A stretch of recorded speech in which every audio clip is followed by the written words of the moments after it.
Well, kia ora everyone and welcome along to council meeting on 12th of August, 1 p.m, conducted via Zoom at short notice in response to announcements last night. Not that we had to do this via Zoom at level 2. Previously we've been able to meet in council chambers, and going forward if level 2 remains where we're at for a while, we'll consider meeting in person. But I thought it was an interesting test for us to be able to pivot quickly.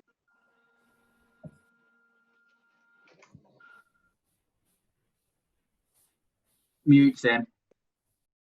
Just turn your microphone on if you're going to be speaking, and make sure your microphone's muted if you're not. Sorry about that. So kia ora everyone, and welcome along to our council meeting this afternoon, 1 p.m. on the 12th of August. Thanks for the short notice Zoom turnaround. So obviously this was not the intention when the agenda was pulled together, but at short notice based on the Prime Minister's announcement last night. I want to thank everyone for being able to do this today, both staff and councillors, and it just shows how quickly we're able to pivot and make sure that we can respond to these events.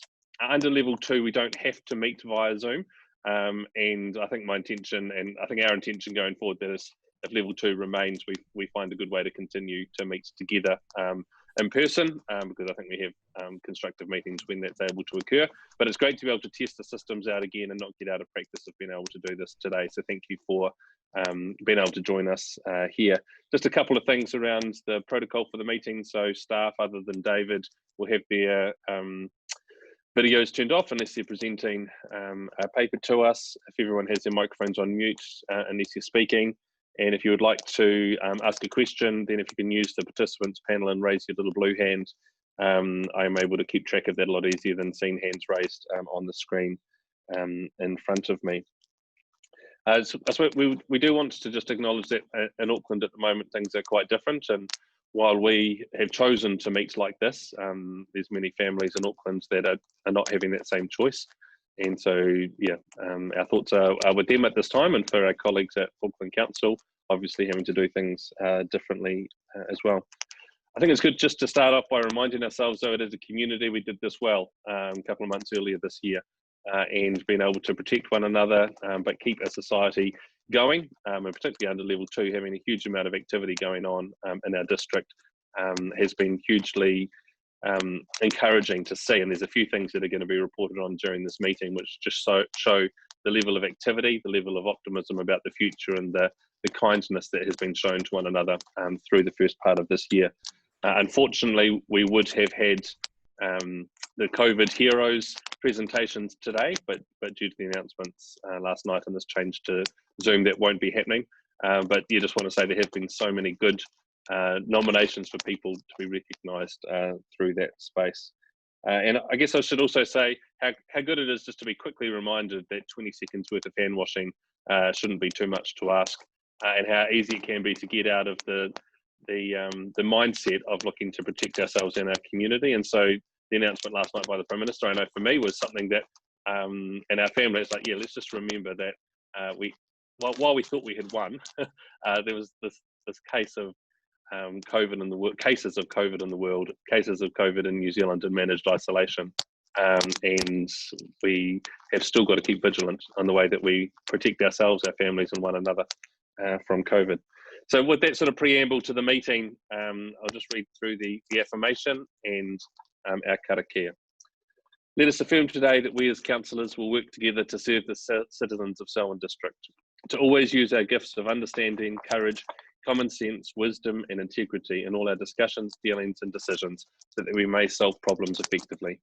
May we always recognise each other's values and opinions, be fair-minded and ready to listen to each other's point of view. In our dealings with each other, let us always be open to the truth of others, ready to seek agreement and slow to take offence, and always be prepared to forgive. May we always work to enhance the well-being of Selwyn District and its communities. We will. Whakataka hau ki te uru, whakataka hau ki te tonga, kia mākina ki ngā ki uta, kia mātaratara ki tai, e hi aki ana te atakura, he hio, he huka, he hauhu, tihei mauri ora. Apologies this afternoon from Grant Miller for the first hour of the meeting. And looking through the list of everyone else, I think that we're here. Has anyone noticed someone not in the meeting that needs to be acknowledged? No, all present, Mr. Mayor. Great. I'll move we receive those apologies. Is there a seconder for that? Mark, all those in favour, please raise your hands, and I'll declare it carried. Identification of any extraordinary business. I haven't received any, Mr. CEO. No, nothing received by me, Mr. Mayor. Conflicts of interest, there's been nothing raised as well. I think at the last audit and risk meeting, there was a good point raised around how we would have the interests of councillors at the front of agendas, and that's something we'll look to work on, Murray, with yourself and the committee. But there's been no, are there any further conflicts other than those that we already know about that need to be raised today? Councillor Hassan? Mine was just with regards to a district licensing report. Great, thank you. COVID-19 Heroes was to be on the agenda today, and that is now postponed. Whether we do that in person or whether we do that via a Zoom presentation is to be decided.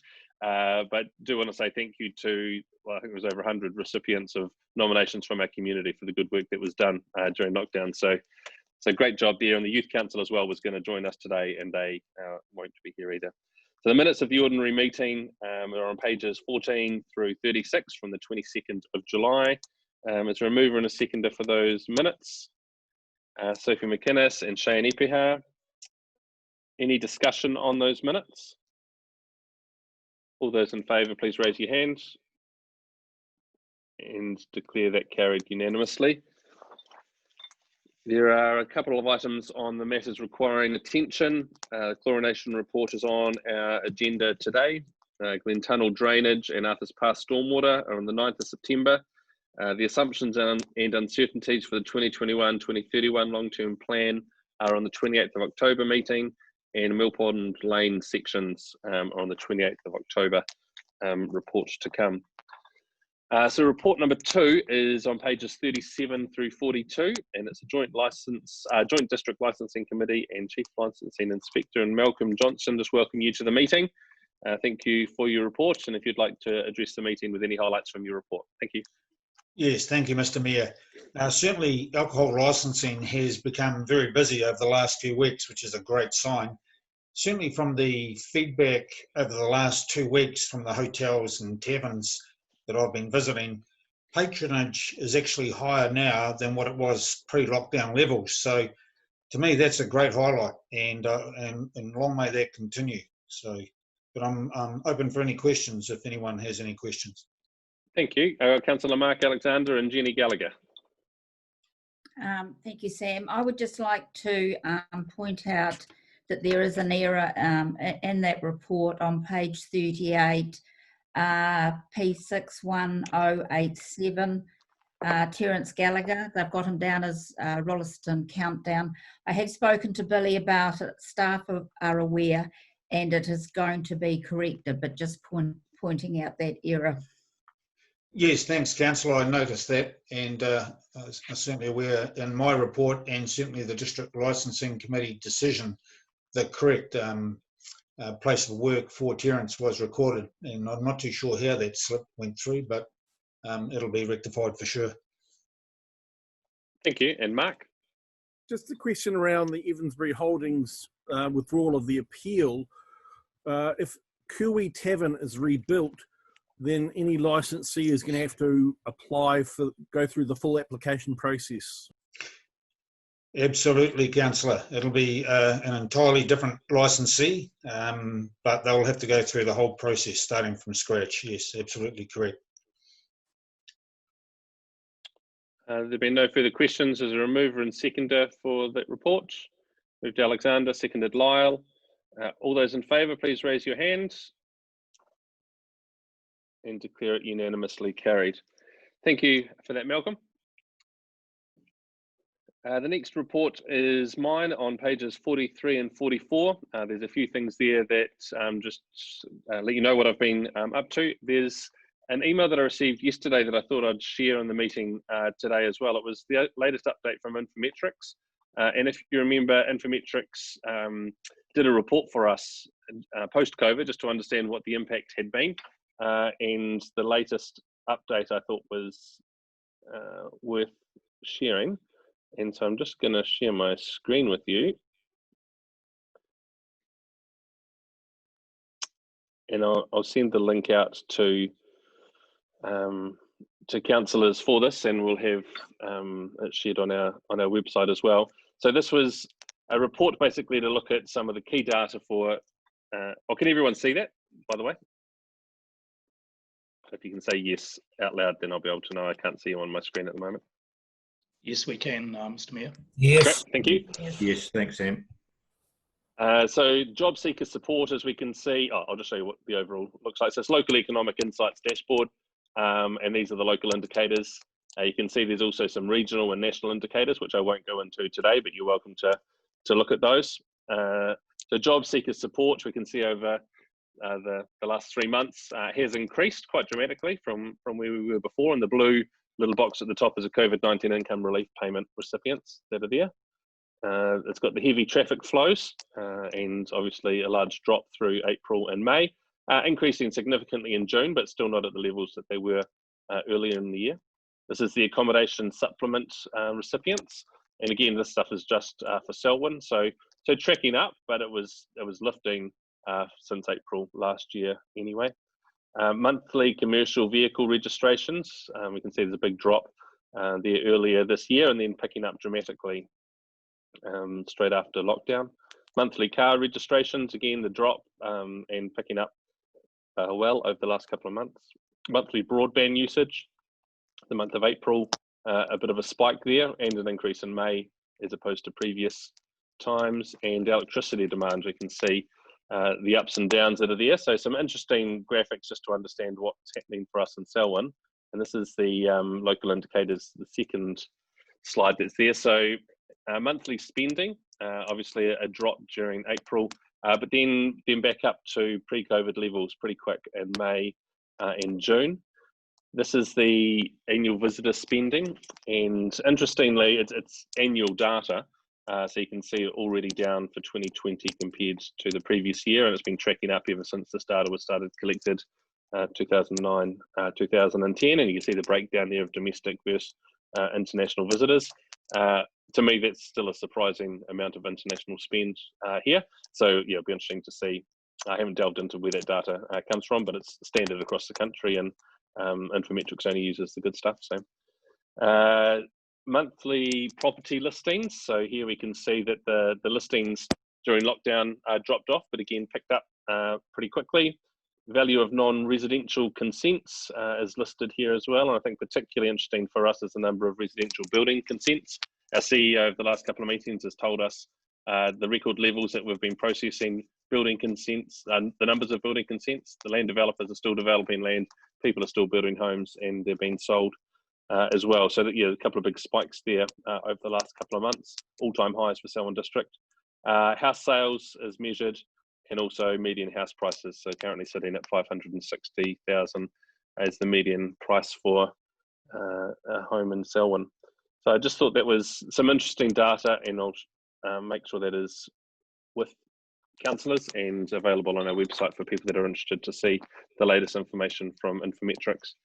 I had hoped that we'd be able to share that in the room and have a bit more discussion on that. It might be a little bit difficult to do that today, and it's not my data to speak to, so not really able to answer any questions. But if anyone has any comments I'd like to make now on any of my report or that data that I've just shared with you, I'm more than happy to answer any questions. There'd been, yes, Councillor McInnes. Sorry, it's not quite on the report itself. It was more to do with the COVID Heroes part. Are you permitted to tell us who, because I know there was going to be a presentation, who would be being presented something today if under normal circumstances? I'd like to keep that a surprise and make sure that those that are presented, these aren't the winners. I think it's good, good to say these aren't the winners of the competition, because it wasn't a comp, it was about recognition. And so it was a partnership between ourselves, Selwyn Times, and Tomu Turunanga to lift out 4 examples of great work across our district. So no, I'd rather just keep that under wraps until we get to the presentation. So but if that can't happen in a couple of weeks, yep, I'll be sharing it. Fair enough, thank you. I'll move you receive my report then. Sophie, are you happy to second that? Great. Any further questions? All those in favour, raise your hand and declare it unanimously carried. Thank you. The next item is on pages 45 through 46, and it's a Chief Executive's report. David. Mr Mayor, councillors, thank you. The purpose of this report is to formally establish the Representation Review Committee. So by way of background, every 6 years local authorities are required to undertake representation reviews. That process considers a number of things, including choosing the electoral system, Maori wards and constituencies, reviewing community boards, and also looking at effective representation of communities and considering growth factors, ward boundaries, appropriate numbers of elected representatives, etc. Once the recommendation is passed today, an agenda will be circulated for the inaugural meeting of the Representation Review Committee, the stage that's scheduled for 8:30 on Monday, as you were, Wednesday of next week. My proposal to council will be that we hold that date and that time, but under current circumstances, I'd suggest it's probably going to be a Zoom meeting rather than a face meeting, but nonetheless, because of some time constraints that we have around initial conversations, we must commit to that date. On the agenda will be 4 particular items. First one is election of the chair, second one, adoption of the terms of reference, and third and fourth, considering papers around the voting system, so first past the post versus STV, and also the constitution of Maori wards. So in the recommendation, Mr Mayor, we've nominated yourself, along with councillors Alexander, Epiha, Gallagher and Miller.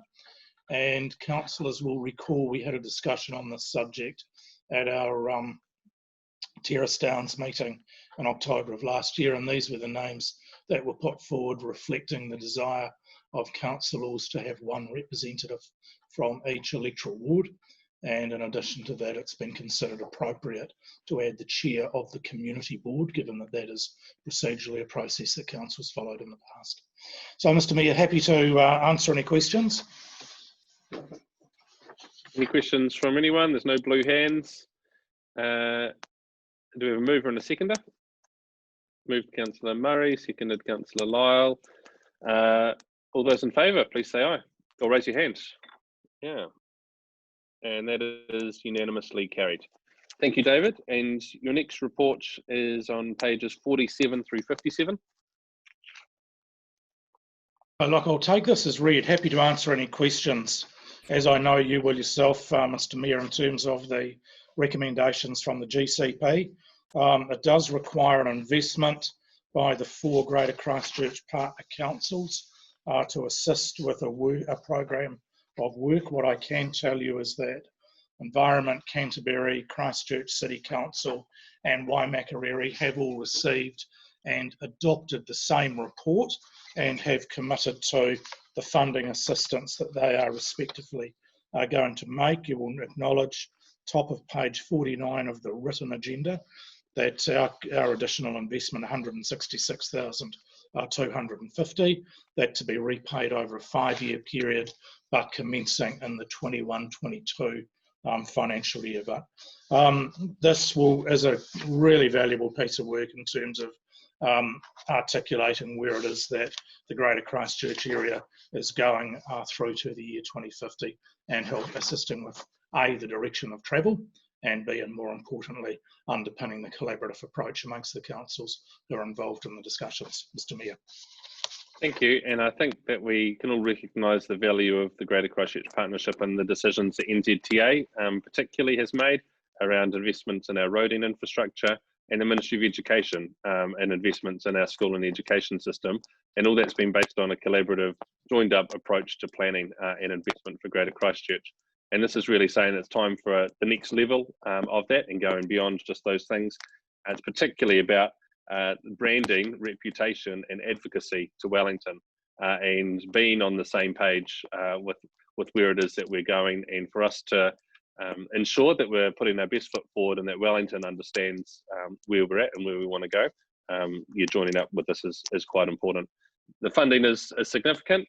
and that is to be paid back over 5 years, and that will be part of what staff present to us through the long-term plan, as David has said. So this isn't allocating new money at the moment, but it is a commitment to us to allocate that money through the long-term plan.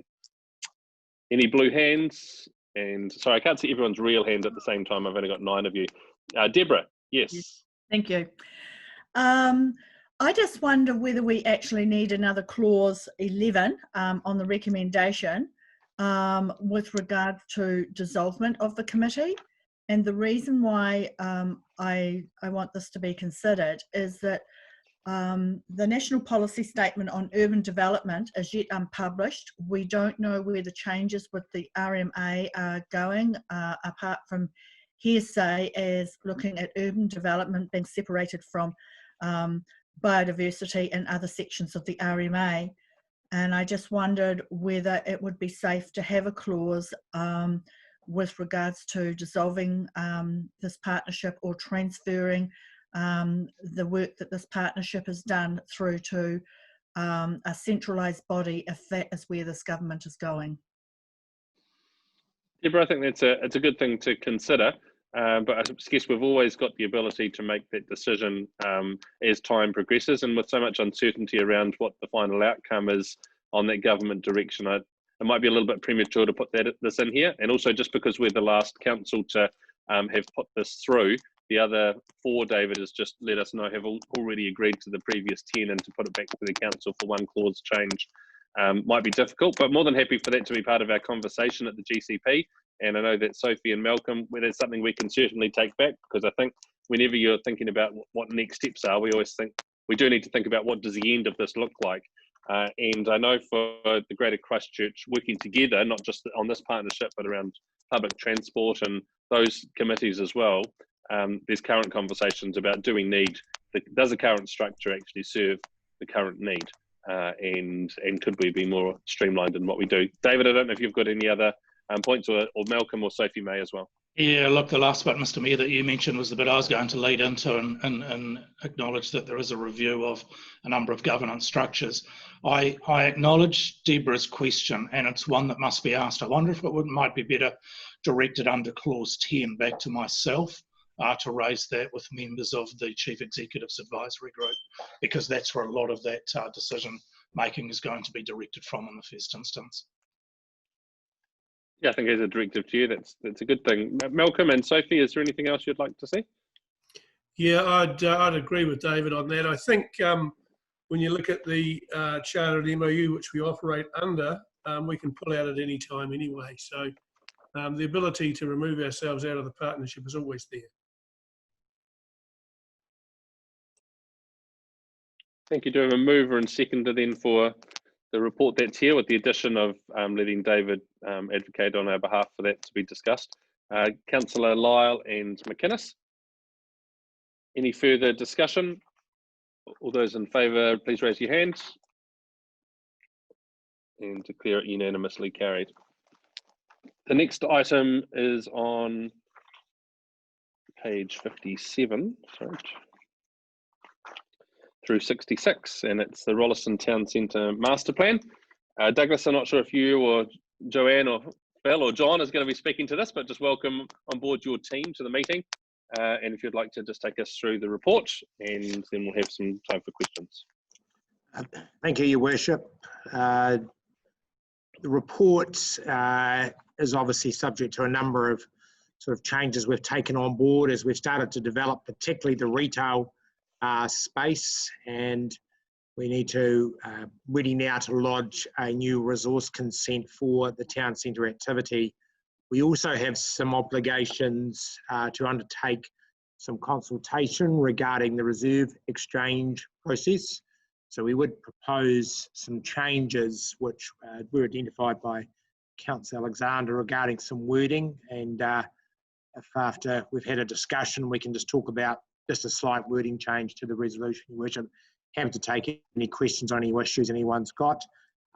There are the members of my team potentially who might be asked to contribute, but at this stage, happy to take questions. Thanks, Douglas. And I guess just first of all, for me, the formal community consultation, the time frames for doing this, are we expecting to see it August, September? Is this going to come out in the next couple of weeks, or is it by the end of the year? Or just what sort of timing are you looking for here? We would be proceeding forthwith.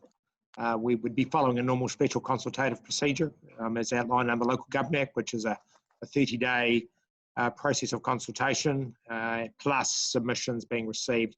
We did undertake one of these processes approximately 12 to 18 months ago.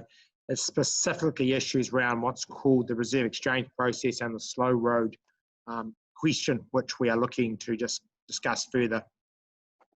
Thank you. Question from Mark Alexander. Thank you. My first point to note is on page 60 under car parking, that the first paragraph identifies that there is a separate car park for park users. I think we need to identify that as car park 1, because it was under the reserve exchange decision identified that that should be for reserve use only as much as possible and not for the town centre. It was reduced in size in that reserve exchange decision. So I think it would be helpful when we go out to consultation that we continue to identify car park 1 as the car park for reserve use and not town centre use. My second question is around that consultation. While we're seeking submissions and the proposed wording change I support, when we get to it, will we have a hearing panel? It's all well and good to seek community submissions, but many of the community will expect a chance to present those submissions to a hearing panel of councillors, much like the reserve exchange process, not to simply have them summarised and presented to council at some point. So a question is, in the changes to the resolution, when we come to that, will we be appointing a hearing panel of 2 or 3 councillors to hear those submissions and allow our community to have their comments heard and considered? Douglas, is there a view on that? The previous process we undertook on the slow road, what are called the slow road issues, were undertaken without a hearing panel.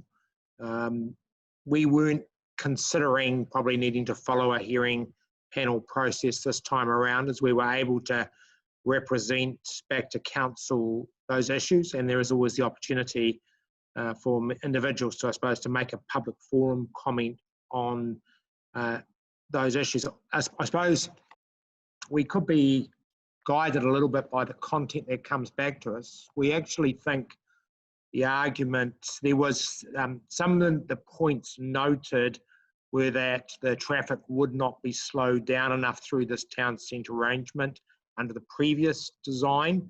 This design is actually better in terms of keeping traffic even slower and more managed through there. So we would probably view it's a better result anyway. But no, certainly we weren't looking to need to run a separate hearing panel process at this time. Douglas, if part of the consultation included a question, if the opportunity was available, would you like to submit in person? Then we could find out whether or not there is that desire within the community. And if 3 people come back with that, then you know, we can deal with that through council and whatever is represented to us. But if 50 people come back and they would all like to make sure that there is a slightly different process, then we could set it up at that point. So I have some sympathy for making sure that we do this right, and as Councillor Alexander has suggested, that might be through a hearings panel. But let's just see what the demand is for that process first. I don't know if any other councillors have a view on that.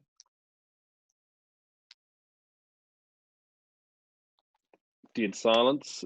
It's good.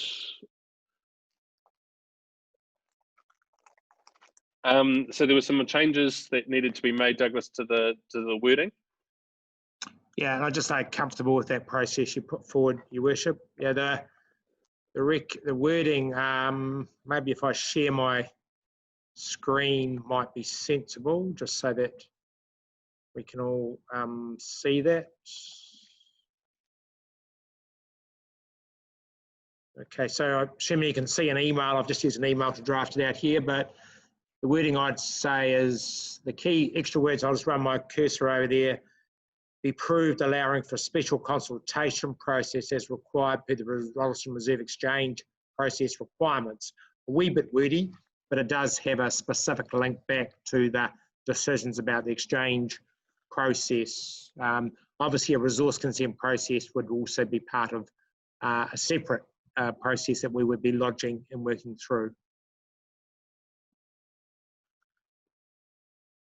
So you're really just changing the formal community consultation for the special consultative process, which has its own meaning, and that's what we're talking about going through.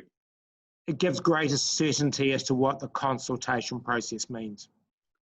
Great. And if we can include in that consultation, just that request, if people do want to be heard on their submission, these are just a tick box, and we can then tally up the numbers at the end and see whether or not it's going to be worth putting that group together. And then at that point, we'll figure out who the councillors would be on that panel. Sure. So is anyone happy to move or second, as Douglas has put to us just now? Councillor Epiha and Councillor Bland. Moved and seconded. Any further questions or comments from people? All those in favour, please raise your hand. Against? Declare it unanimously carried. Thank you, Douglas, for that, and look forward to seeing what the feedback is from the community on those changes. The next item is pages 67 through 71. It's the Arts, Culture and Lifelong Learning trial removal of the overdue library books charges, and welcome Denise and Nikki to the meeting.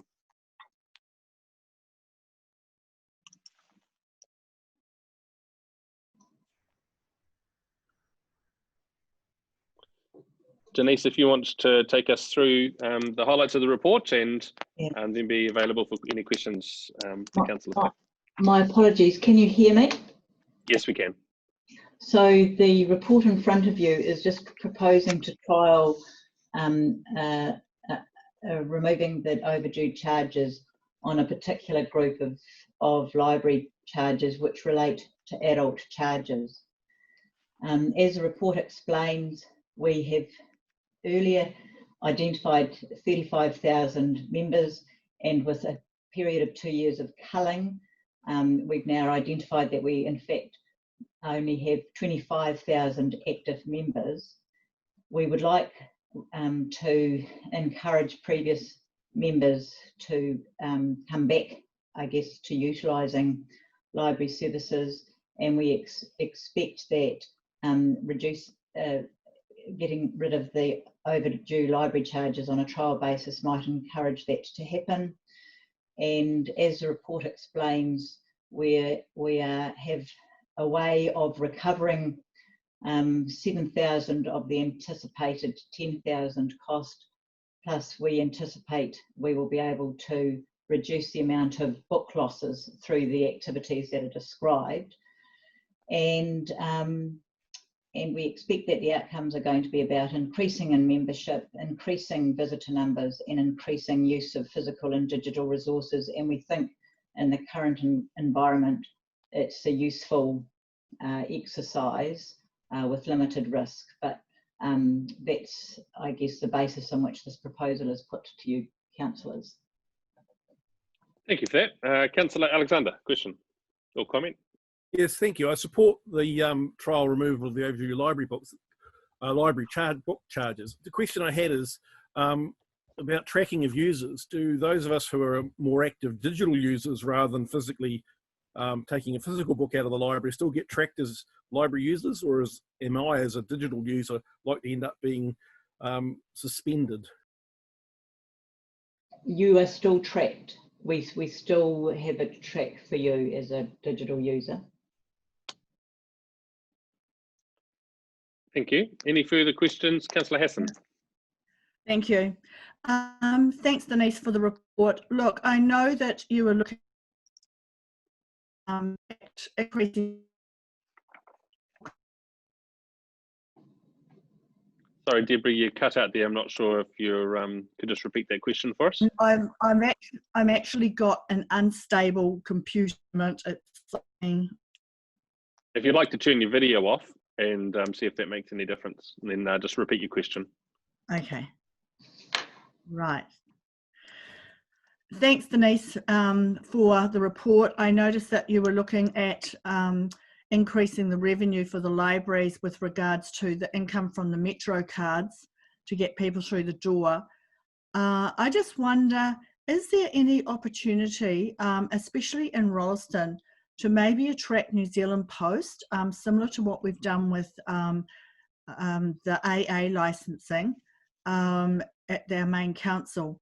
I was in Hornby the other day and noticed that the post office had moved into a paper shop in the mall. And I just wonder whether there is an opportunity going forward. Could we attract a business like that to our libraries, especially where we've got growing communities that don't have access to a post office? Also, the post office is going to be used more and more for people to pay bills. AMI sent out to all of its users that you were not going to be able to go, they were closing all their shops, you were not going to go and get their service, you either had to do it on the internet or consequently you had to go and pay your accounts at the post office. I'm just wondering, you know, do we actually need to think about, you know, our responsibility to provide some of these services where others are dropping off for our community, and could it be combined with our libraries? That's an interesting suggestion. It's not something that's been directly considered as part of this report. It is something that, in light of, I guess, considerations for other things such as the future of AA services, etc., that we can most definitely consider, along with the fact that there are currently postal service outlets in Selwyn, and what our position might be in relation to providing an alternative service. So, so in theory, we can certainly investigate that further, Councillor Hassan. Thank you. Thanks for that, Denise. Any further questions or comments from councillors? Someone, we have a mover and a seconder. Moved Epeha, second McInnes. All those in favour, please raise your hands. And against? Declare it unanimously carried. Thank you, Denise, and your staff for that, and we look forward to seeing the results of that trial. Thank you. The next item is pages 72 through 87. It's a potential water race closure. The council proceed with the closure of 920 metres on Blakes Road and 2.7 k's on Marshes Road for the water race and the Papara water race scheme. Murray England, if you'd like to join the meeting and turn your video on, and if there's anything in the report you'd like to highlight for us. Okay, good afternoon. So my video has been stopped by the administration person, it tells me, so someone's going to turn me on. Or maybe they didn't want to. There we go, start my video. That could do it. Perfect. Looking good. I'm fortunate to run through 3 reports today. Would you like me to share my screen, or should I just speak to the report? It's quite helpful if you could share your screen, and then we just keep up with where you're talking at.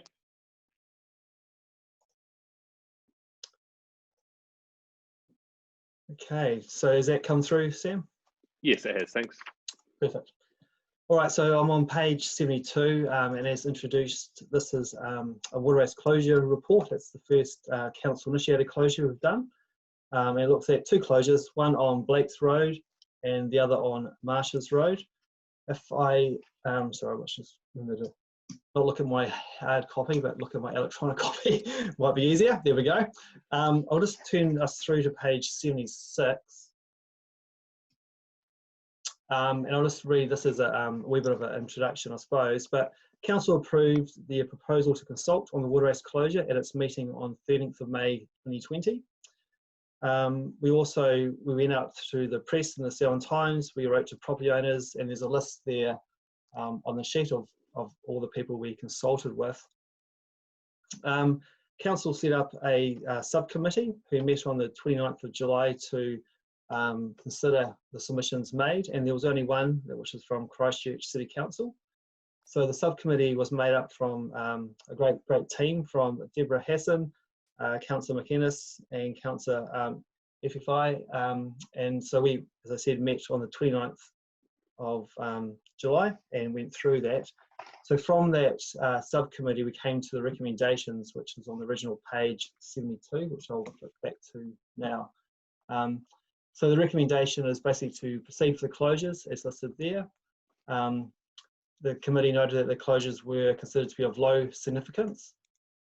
C is that we want to, well, one of the submissions from Christchurch City Council was to continue to take the same volume of water into the water races, and that's to mitigate any cumulative effects to the recharge of the Christchurch's groundwater.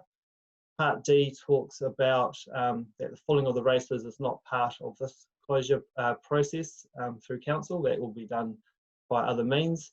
And part E is to confirm that as we close the races, that fish salvage will occur, particularly where there's isolated pools of water or flowing water in those races. So can I leave those recommendations for you, Sam? Yeah, so if you can just take your screen off, and then I can see the councillors for discussion. Yeah, it was easy putting the screen on. It may well be harder taking it off.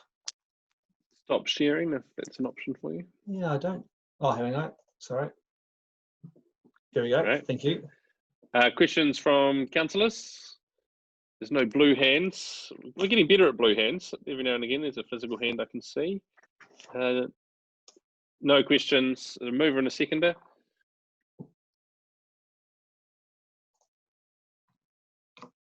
Councillor McInnes and seconder. I'll just go over the page. Councillor Hassan, thank you. All those in favour, please raise your hands.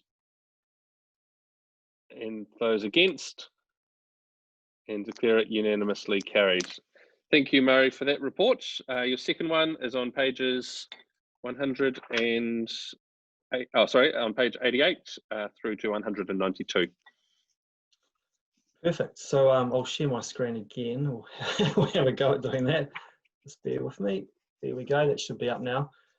So we're on page 88, and this is a report on water supply chlorination. There's a number of recommendations there, which I will come back to at the end of this. So I'll just run through to the next page for a bit of history. So I'm reading under risk-based approach, the second paragraph. So this report kind of stemmed from the 2018 LTP consultation process, where council decided or defined that they were keen for us to carry on for our chlorine risk matrix and develop that. On the bottom of that page, the final report was presented and reviewed by council on the 12th of December 2018. And at this meeting, council requested that staff evaluate international best practice guidelines for the operation of non-chlorinated schemes. And so that report is attached in this appendix. And I don't plan to read through that. It's there for you to read at your leisure, but just reading through some of the key findings from that report. And so the report compares international best practice with South Australia Council's water supplies. And there's a very short summary here. So I'll just read through some highlights and then I'll move on rapidly. So the first bullet point talks about how South Australia Council has relatively new network with mostly PE and PVC pipes. It's 95% of our network is made up of those modern materials compared to 62%, for example, in Holland. SCC's pipes also, in terms of age, are newer. So our average pipe age is 22 years old compared to the Dutch average of 35 years old. So these are all great things that shows that our water supply is up to, in fact, better than some of the international comparisons. Where we do fall a wee bit short is the last bullet point, which talks about leakage in countries that do not have chlorine, and they're very low. So internationally, we've got here in Holland 5.4%, and Denmark 7.8%, and that compares to an average of about 16.6% here at Sal. And so I suppose the point there is that in a lot of ways we compare very well to overseas international great examples.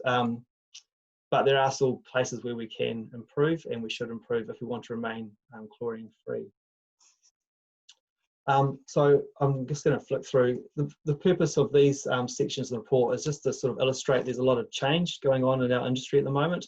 And unfortunately, it all leads to sort of higher standards, less risk appetite, or less appetite for risks. And so I'll just read through the titles. I won't go through the detail unless there's some questions at the end. So There's obviously the 3 water review going on at the moment. We've had the Water Services Regulator Bill coming through, setting up a new regulator. We've had the Water Services Bill, which sort of talks about how that regulator will function. One of the biggest changes I'm flicking through here quickly is the water safety plan requirements. So from quite a small document of maybe 50 pages, we've got sort of hundreds of pages now of information regarding each water safety plan. Currently, Council has updated 12 of its water safety plans. None of these plans have been approved, but none of these plans have been declined either, which is good news. Drinking water standards for New Zealand has been updated, and there's future standards or updates to those standards due, but that will probably occur as the regulator becomes established. We had changes in the Health Drinking Water Amendment Act, and one of the key things here I'm just sort of highlighting with my cursor is that suppliers now have to comply with the standards. Previously, suppliers only had to take all practical steps to comply with the standards, but now suppliers have to comply. So it's just changing the tense from do your best to actually no, now you shall comply. Turning my hard copy. Part of the recommendation we'll come back to is to chlorinate the Arthurs Pass and Upper Sound water supplies. And at the council meeting on the 12th of December, council resolved to permanently chlorinate these 2 supplies, subject to the appropriate consultation process. So a public meeting was held on Saturday the 25th of May 2019 at the YMC Hall up at Arthurs Pass. And following staff presentation and questions, the main concerns raised are the following. So from that meeting, and the meeting minutes are copied into this report, but the issues raised were taste and issue, concerns over the risk assessment not taking account of the upgrades proposed at the time, the impact of septic tanks from chlorination, and also on swales and ecology, impact on personal health, chlorine levels, how high will they be, and is there any alternatives? So to answer the question about the risk assessment, that's been revised, and that's also included in this report. And so with the upgrade to the treatment plant, it did reduce the risk, which you would hope to do since we spent so much money on it, but it took us from 51.7 down to 43.7 out of 100. And you shall see by the revised risk assessment, Becca recommend that we carry on to continue to propose to chlorinate that supply. I've just also want to mention that in that meeting, the group of 30 odd people unanimously opposed the use of chlorination. There was no one in support from that meeting on that proposal. Upper Sound Hartsville took a slightly different approach to consultation. A letter was sent out in May 2020. Consultation period ran from Monday the 4th of May through to Friday the 5th of June. And this was in addition to the consultation that was already taken as part of the 2018 long-term plan. So the submissions are included in Appendix F, so it's generally email correspondence. But from there, the main concerns are listed down here, quite similar to Arthurs Pass, but more detail potentially around some of the byproducts, potential for chlorine, some sensitive skin issues. But generally, yeah, speaking, quite similar. So all that information is included. With the upgrade to the Upper Sound Huts water supply, the risk has dropped from 38 to 34.1 out of 100, but the scheme still remains a priority scheme to chlorinate. When we come back to the recommendation, we do talk about what the cost would be if should we want to go to become internationally sort of best practice. So just to be clear, our supplies are run efficiently and effectively. So nationally in New Zealand, I think we're doing a great job. This is comparing us best practice with the best in the world, and if we want to get to that level and remain chlorine free, this is what we're talking about here. So currently we collect around about $7.5 million per annum to run our water supplies, fund renewals, etc. The cost the estimated cost to remain chlorine free was estimated by GHD, our consultants, to be around about $30 million. The hard thing with that number is it is our best estimate at this time, and there's been no defined guidance from central government or the regulator on what the exemption will be to become non-chlorinated, but this is where we think that ballpark will sit.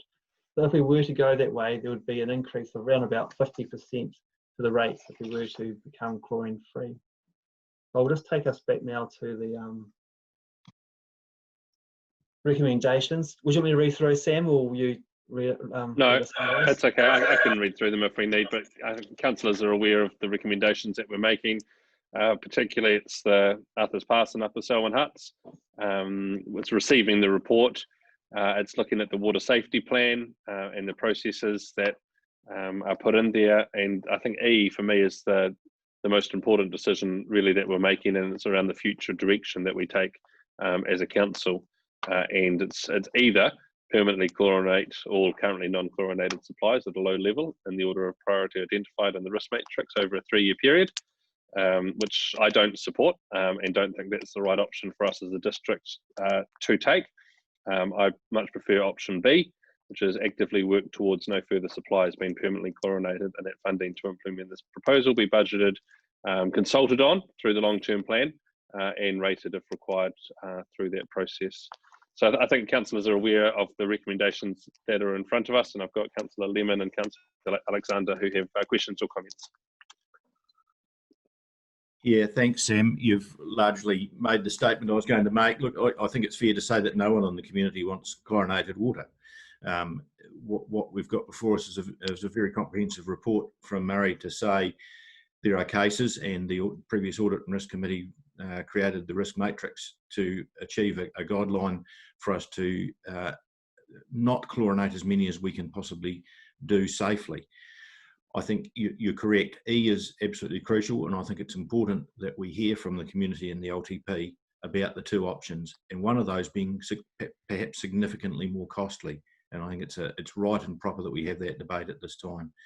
So with that in mind, Sam, I'd like to move all of these and reserve the right to have a comment at the end if I feel I need to.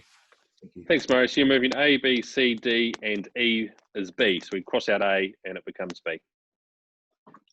Thank you. Councillor Alexander. Oh, do I have a seconder? Or Mark, are you happy to second that?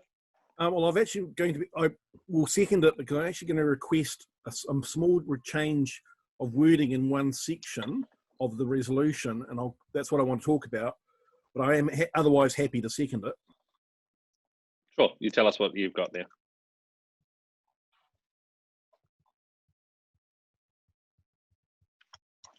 So I can't hear you, Mark.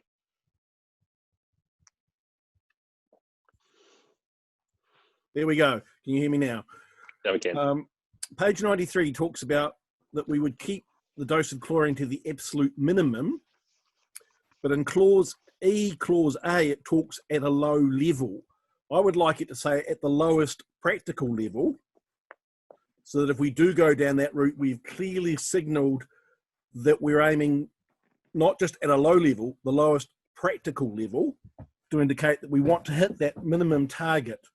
So that's the wording I would like changed so that it reads, permanently chlorinate all non-chlorinated supplies at the lowest practical level. Okay, so if you're seconding what Murray has moved, that would actually be deleted from this recommendation because we'd be moving E, B. Well, I'm actually seeking Murray's agreement that we. Oh, you were actually deleting well, actually, I disagree. Sorry, I missed that. I thought we were deleting. Sorry, I'm wrong. I'm wrong. What we're doing is saying that we're putting forward both these proposals to the long-term plan to hear the community's view on whether they want to pay more or have chlorine in their water. So sorry, that's my mistake. But I do think that we should have a preference for how this is put out, and that should be made clear to the community. Well, I personally think that should be there. My preference is that we would work towards a non-chlorine option. So sorry, that was Mark. You are correct, and sorry for that.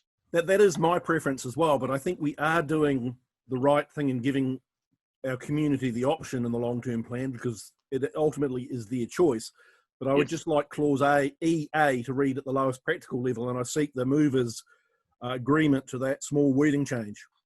Murray, you okay with that? Can I just propose something else? So I do agree and hear what you're saying, Mark. Could we, instead of lowest practical, could we use the word compliant? So we say the lowest compliance level.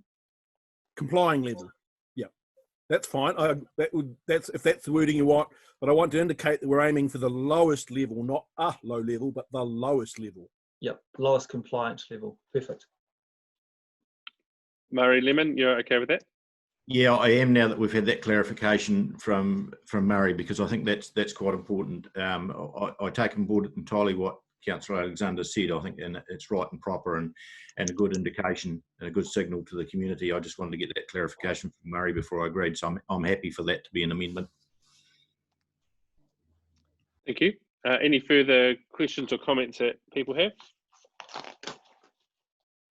I see none. It's been moved and seconded. All those in favour, please raise your hands. And those against, declare it unanimously carried. Thank you, Murray. And I think you've got one more, the water services update. Yep.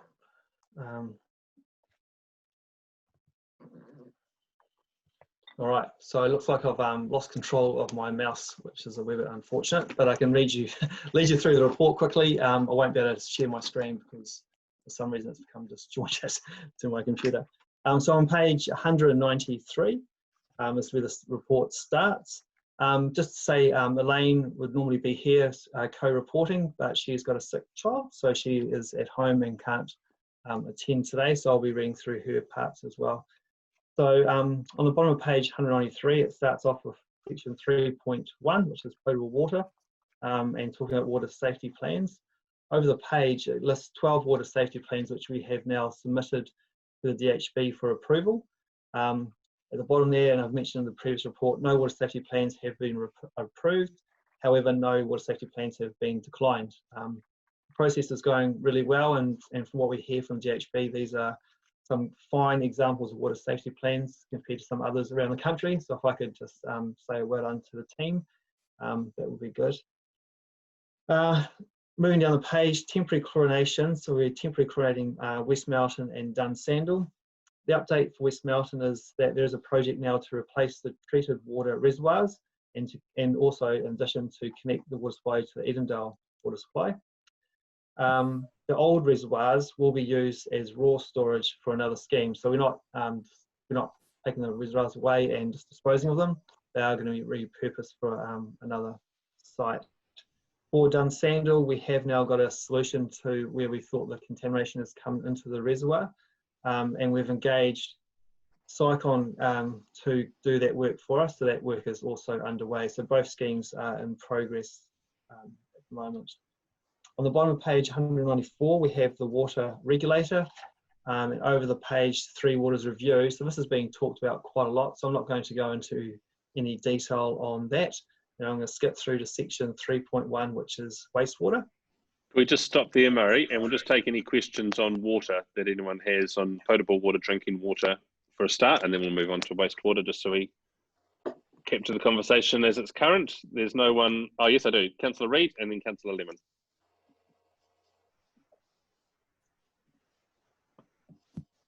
Thanks, Murray. Just further on Westmelton, so just to clarify, so it is still being chlorinated at the moment, and what is the time frame on the new reservoirs? So the first question I can answer, which is yes, it is currently being chlorinated. That said, due to the winter low demand, a very low level of water is actually leaving the reservoir. So Westmelton is predominantly being fed by the Preston Downside, Jacqueline Drive and Elizabeth Allen Wells. And so the Roslington site where the reservoirs are, when I last looked, there was only sort of 1 or 2 cubic metres per day compared to the vast amount of water that people use. So it's fair to say that majority of Westmelton residents, if not all, are having non-chlorinated water at the moment. So it's not as if what Westmelton scheme is chlorinated, it's just that there's chlorine in the reservoirs, again at the low compliant level at the moment. Yep. In terms of this time frame, I won't be able to tell you that sorry today, but we can come back to you and let you know that work. It's been approved, and so Cycon is doing that work as well. No, that's good, thank you, because they've got their Residents Association meeting tonight, so I'll be able to pass that on. Thanks. Okay, I'll find that out for you, let you know for that meeting if I can. Thanks. Yeah, Councillor Lemon. Yeah, thanks, Sam. And feel free to interject here if I've got the process wrong, but I just wonder if we've identified a potential issue there at Dunsandel as in a breach of some description. I'm not asking for Murray to comment necessarily now, but whether it needs to come through as a report as to what that risk was and whether it's something that we may have across the network, that it's a new risk or something that was unique to Dunsandel, and whether that comes back through the reporting to full council or whether it's an audit and risk. It's really just a query as to which process, I guess. And as I say, I'm not looking for that comment today, but perhaps at future report when there's more information. I guess if we can have those answers to the next water services report here, Murray, in the first instance, and then if there's further work required that you think can't be catered for here, we can look at a different process. Yeah. Yep, perfect. No, happy to do that. Okay. Wastewater. Okay, so we're sort of halfway down page 195, section 3.2 wastewater. So Darfield and Kooey. So council made a decision to progress with the design, costings and funding options for a wastewater system in Darfield and possibly Kooey. And that's been prepared for the next long-term plan. And this is just to inform you that we have set up a technical advisory group made up of a number of consultants, each looking at certain parts of that project. And as we move through this process, we'll be able to bring you updates on how that's progressing. But we've got a great team on board and things are looking really good. There's been no update for you on the Ellesmere wastewater treatment plant, but we are looking at upgrades to that and we have consultants on board looking at the future plans for that. Pines wastewater, so over the page now on page 196 and at the bottom of that section. Just to let you know, we had the regional support team from ECAN carry out a site visit to Pines on Friday the 31st of July, giving operations staff the opportunity to explain the current upgrades that's undergoing at the moment to the plant, which is our solid drying hall, and the future long-term plan of the plant to ECAN. Feedback from ECAN was positive and noted they found the visit very informative, stating that as a great example of what can be achieved with a high-tech plant. So again, that's a nice little note there to staff, so well done to them. So that's wastewater. Any questions about that? Councillor Lemon, your blue hand, sorry, it might still be up from the last time. Okay. And Murray, England, just wondering too, we just skipped over the Three Waters review, I guess because councillors were well aware of the work that's going on there, but it's probably just worth highlighting there's up to 10.6, just for anyone that's watching this from home and as it doesn't necessarily have the agenda in front of them, under the Three Waters review and the current proposal from the government to provide what is really COVID stimulus money as a first tranche should Selwyn District Council sign up to an MOU which would see us provide information back to DIA. There's at least $5.3 million available to us that's come from the government. And if 2/3 of Canterbury sign up to the same MOU, then there's another potential 5.3. So there's about $10 million of extra money available for water and wastewater in Selwyn. And at the next meeting of council on the 26th of August, we'll be making a decision around signing that MOU. And a subsequent meeting after that will be around the allocation of that money to projects within Selwyn. So sorry, I know that's the councillors are all and staff are all well aware of that, but just for anyone that's watching on to this. So Murray, England, I'll hand back to you, and if you want to take us through stormwater. Perfect, thank you. Stormwater, so Leeston Flood Bypass, the updates I've got down here is that construction works have been awarded to Cycon and the program is to start at the beginning of spring 2020, so it's not too far away. Stage 4, there's going to be a separate report reported to council today about land access and acquisition. To the bottom of the page, Horata, and over the page to page 197. So work on the Hawkins Road drain improvements is now complete, with new culverts now installed, which allow for an increase in capacity in the drainage system there. The remaining items on the work plan, including work on the Bailey Road drainage and around the roundabout pump station, are in progress and have been scoped and priced. An application for a concession for the work at Happy Jacks Creek is in progress. So this is to avoid resource consent. Any questions about stormwater? I thought Bob, I can't see Bob online actually at the moment, but he possibly had just a couple of questions around Horata and the timing of the projects that are there. So you mentioned that they are being scoped at the moment, and we're kind of at the end of winter, and it's been a long time since we've been talking about getting this in. And I know we've had COVID come in the way of trying to get these things implemented. Thankfully, we haven't had a major rainfall event over the intervening time, touch wood, but just wondering what is the time frame on getting that pump, particularly as in the middle of town, would help relieve water at an early stage of flooding. The culverts help get the water there, and actually getting it away at the bottom end could be quite helpful. Do you have a time frame, Murray? I don't have a time frame, sorry, but I can say that the manhole for the pump is installed, and during the previous rainfall events, they have brought a portable pump into that manhole and pumped over. So the structure's been used, but the permanent solution is not in yet. There's money, obviously, this financial year to get that work underway, and I hope it's not too far away, Sam, but we can update you on the time frame next time around if you like. Sam, Great, can you thank hear you. me? Yes, I can, Bob. Okay, because I can't see anything. I haven't got a screen at all. But yeah, I talked to Daniel about it yesterday, and it's being done in the very near future. That they're sorting out power to it, to the pump. So that's underway. Great. Thanks, Bob. And Councillor Mark Alexander? Thank you. I've been asked by a ratepayer regarding the Volkman Drain work, the constructions work that were ordered to SICOM. Was this by negotiated price or by tender? If so, how many tenderers?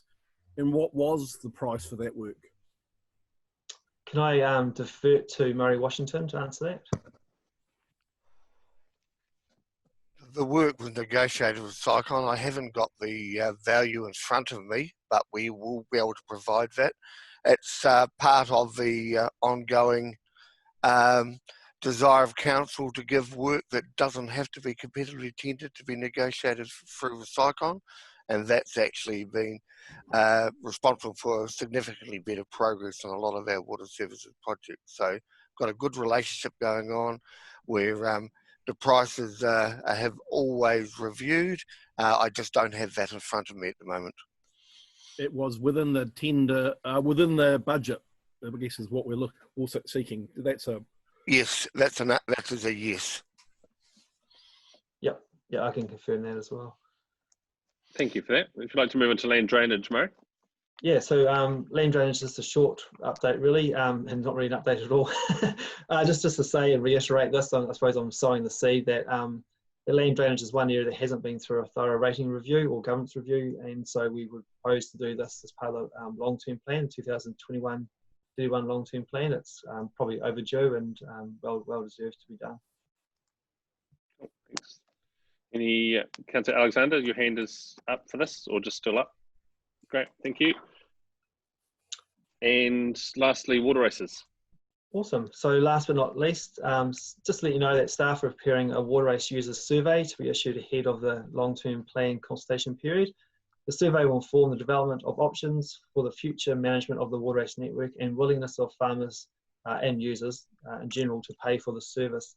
So that will be going out this month, and hopefully it will close sometime the end of next month, September. But the idea is just to say, ask our ratepayers, do you still want the service? And if the answer is yes, are you happy to pay the existing rates? What if the cost went up by 20%, 50%? What's your willingness to pay? Because as races are closed, the rating base reduces, and then the cost gets spread across the remaining people, and so the rates naturally go up. So this is just a pre-long-term plan consultation, just to get a feel for what our ratepayers are saying. Thanks, Murray. And do you think this will give us enough information to have an outcome that's more of a yes/no answer when we get to the long-term plan space? Just trying to preempt the number of times we have to go back to the community, and it'd be really great if when we get to the long-term plan decision making, we're able to give concrete black and white answers rather than having to go back again and ask for more information. Correct. No, I think you're right, Sam. At the end of this consultation process, we need to be in a position to make a decision. So whether it's a yes, no, or there's one or two rating options, yeah, that's our desire to get to that point. Great, thank you. Councillor Lemon. Yeah, thanks, Sam. I guess it's just my my monthly chance to make a statement about the Upper Ellesmere race, that we have already consulted with that group and agreed at last long-term plan, which is some time ago now, to close that. And Murray's well aware of this, and it's just my chance to have that comment. We got another submission or two from people on that race, reiterating quite vociferously their desire to have that closed. They've been, by the time we get to next LTP, they will have paid another 3 years of quite substantial rates on those for a scheme that they no longer want or need, or certainly don't wish to pay for. So just my chance to have a soapbox moment. Thank you. Thanks, Murray. And Councillor Hassan. Thank you. With regards to taking out the survey, we had a joint meeting, councillors, with regards to ECAN councillors, and a pertinent comment came forth from the council representative from Ashburton, i.e. lessons to be learnt, water race closures. Please consider the augmentation for the lowland streams. It sounds as though Ashburton have got sadly burnt with the closure of their water races and the way that they've undertaken it and completed it. And I guess the final comment from ECAN was, how can we help? So if they're willing to help us work out a strategy with regards to their responsibility looking at biodiversity, maybe we need to consider that process also within our long-term plan, because let's face it, when you send out a survey asking people whether they want to pay more or they don't want the service, I guess we almost know what the answer is going to be, but I'm really concerned that while that may be the answer, we still haven't addressed our strategic planning with regards to the water races that need to remain open for the public good component. From 2012, things have moved on a lot since, in the last 8 years with regards to regarding biodiversity, climate change, and I think we just need to basically change our attitude with how we actually are going to manage this structure, taking it seriously. And the last words from the ECAN representative was a lesson to be learnt from Ashburton. Thank you. Thanks, Deborah. And I think you're right. This isn't a process around how do we close every race in the district. It's actually about how do we fairly pay for a service that is no longer needed by particular users and is of benefit for the district, whether that's for biodiversity or aesthetics or for other reasons, and to identify then who should pay, which is actually the long-term plan discussion is going to be more focused on that answer than just the number of water races and where that get shut down. So I agree with your comments. Thank you for throwing that in there. We just need to remember there is a broader conversation that's going to need to happen over the next 8 months. Thanks, Murray. Are there any other questions of Murray? Otherwise, can I suggest that the next report, instead of just, it's great to have just the additions to last time, but just so the report doesn't just become longer and longer, every 2 months you just do a review of the entire report. So next month will be new and up to date, and then the following month will be any additions to that, and then the third month we'll be back to a brand new report again. Happy to do that, Sam. Yep, for sure. Thank you for that. And under land drainage too, I just wonder next time there's some discussion with Living Waters around where we go with land drainage changes, and if we have an update under your land drainage at the next month's meeting would be helpful too. Perfect. Hey, thanks a lot. Great. Can I have a mover and a seconder to receive that report? Moved Councillor Reid, seconded Councillor Lyle. All those in favour, please raise your hands. And those against, declare it unanimously carried. The next report is on page 199, and it's the register of documents to be signed and sealed. Does someone want to move this? Councillor Reid and Gallagher. Any discussion on the documents? All those in favour, please raise your hand. And those against, declare it unanimously carried. And we have the public excluded agenda is next. So just a resolution to move into public excluded. A mover and seconder, Councillor Reid and Gallagher. All those in favour, please raise your hands. And those against, declare it carried. And I want to thank anyone that's been watching this meeting online. Thank you for joining us. We will endeavour to meet in person at the next, if we are under the alert level 2 or 1 at the timing of the next council meeting. But we still have those live streamed online. So yeah, thank you for joining us today, and we look forward to you joining us again then as well. See you later, and we'll take a 10-minute, 15-minute reset. Oh, how long do people want? I think we probably just push on, could we? I'm seeing 5s and 10s. Let's say at 2:30 we will resume. Thanks, everyone.